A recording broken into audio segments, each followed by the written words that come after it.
Voici le montage d'un sedge cuvert. De son vrai nom, Brachycentrus subnubilus, ce trichoptère est nommé cuvert par les pêcheurs et éclot généralement de façon massive de mars à juin selon la température de l'eau, mais avec une fréquence d'émergence plus favorable courant avril.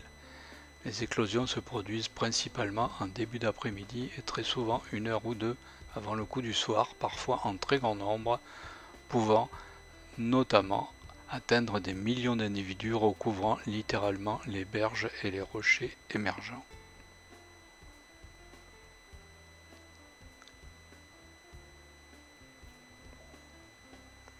Il existe aussi un insecte similaire mais plus petit, nommé Oligoplectum maculatum, présent sur les gaves et notamment sur le gave d'Oloron essentiellement depuis une dizaine d'années, qui lui éclot généralement courant juin, principalement tôt le matin et également de façon massive.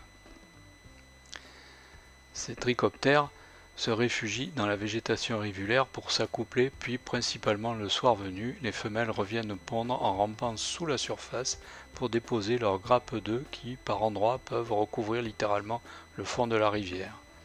Chaque vésicule renferme plusieurs centaines d'œufs dont vont naître les larvules qui construiront un étui pour se développer et ainsi recommencer le cycle de vie.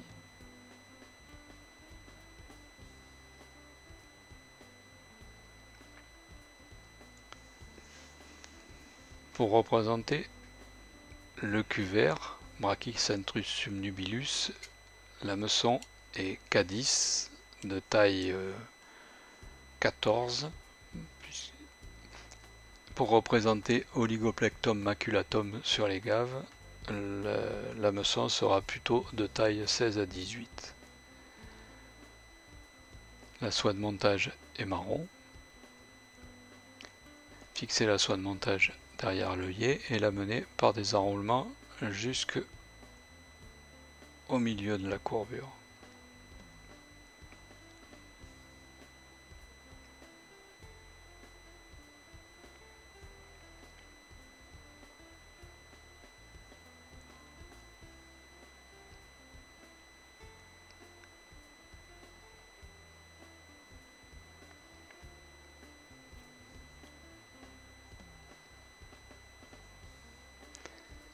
Faire adhérer sur la soie une petite mèche de dubbing vert avec des fibres un peu brillantes. Ici c'est du Dubor Plus.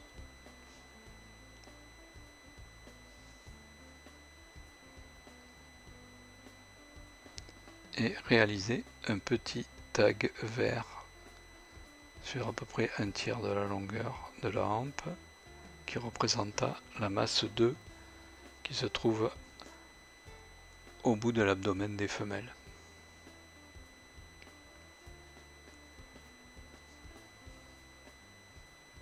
Pour réaliser le corps, faire adhérer une mèche de dubbing d'oreille de lièvre.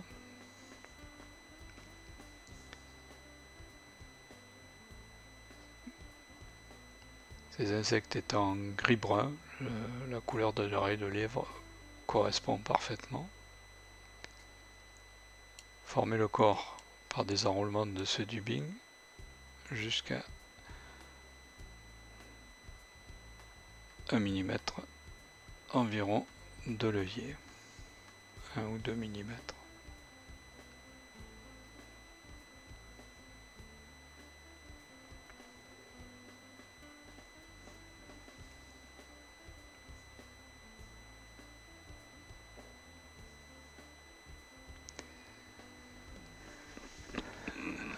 Superposer 2 ou 3 plumes en fonction de la taille de la mouche à représenter, de cul de canard gris-brun.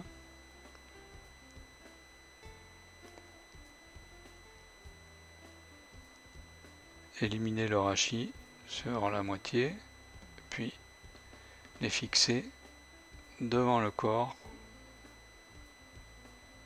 avec une longueur pour qu'elle dépasse légèrement la courbure. Ceci formera la sous-aile. destiné à donner un petit peu plus de vie à l'imitation.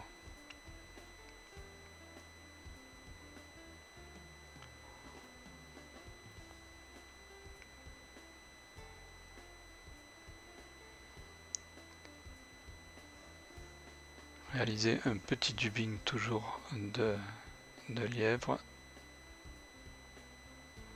entre le pied de la sous-aile et l'œillet, qui servira à fixer l'aile. Ce petit dubbing est un support qui évite à l'aile de tourner autour de la rampe. Prélever une pincée de poils de chevreuil fin. En général, c'est du chevreuil d'été.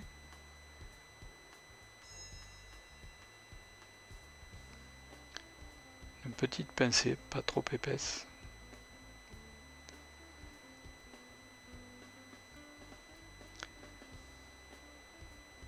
Aligner les pointes dans un tasseur de poils.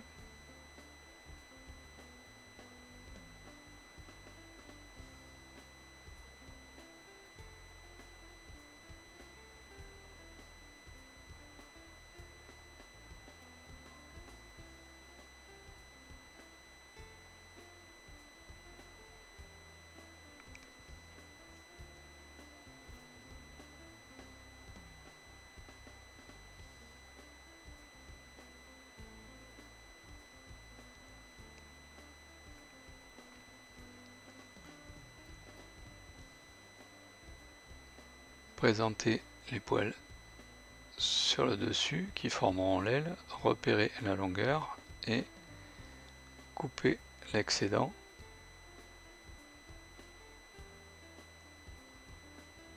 en dégageant 1 ou 2 mm pour la fixation.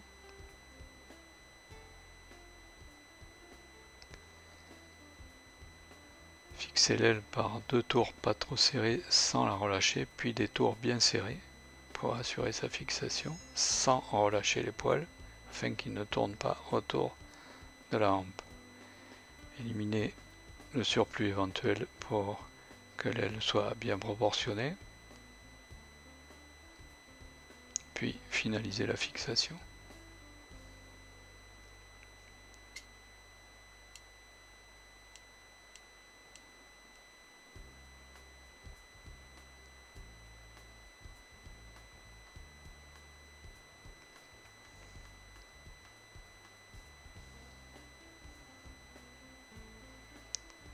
Dégager éventuellement l'œillet.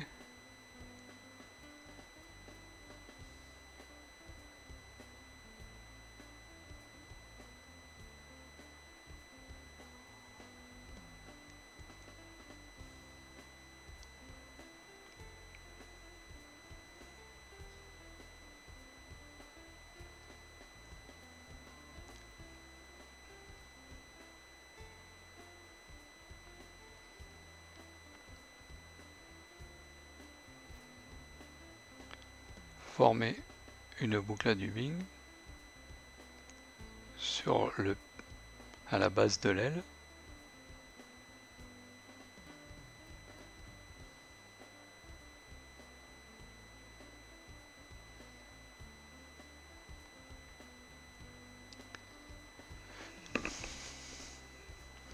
Pour matérialiser le thorax et les pattes, prélever une petite pincée de poils de lièvre sur une peau de lièvre ou un dos de lièvre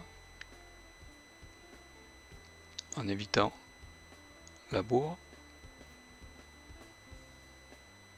Donc, utiliser une pince ou arracher les poils en les prenant par la pointe.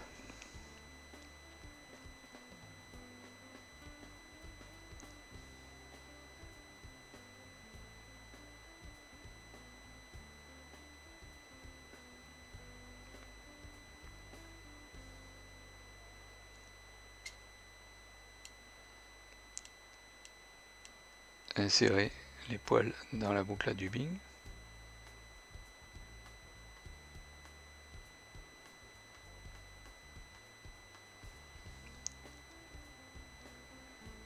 Régler leur volume et leur longueur.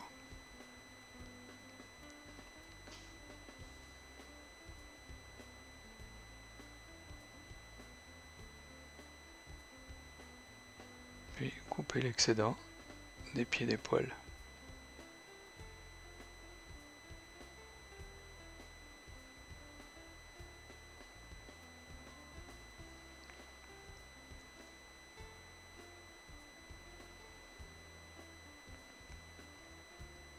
Ouvriez la boucle à dubbing pour former un faux hacle.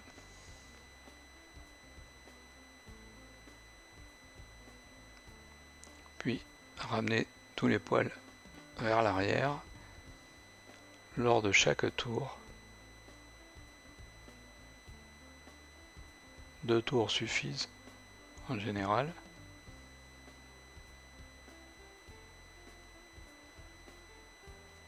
Fixez le pied de la boucle à dubbing et éliminez l'excédent.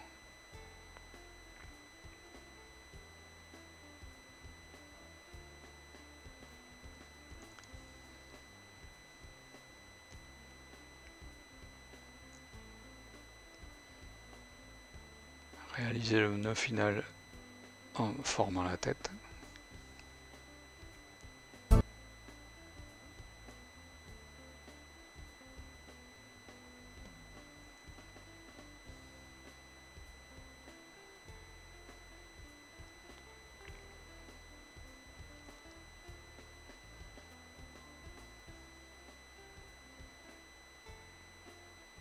Éliminez les poils éventuellement disgracieux, ainsi que ceux qui pourraient obstruer l'œillet.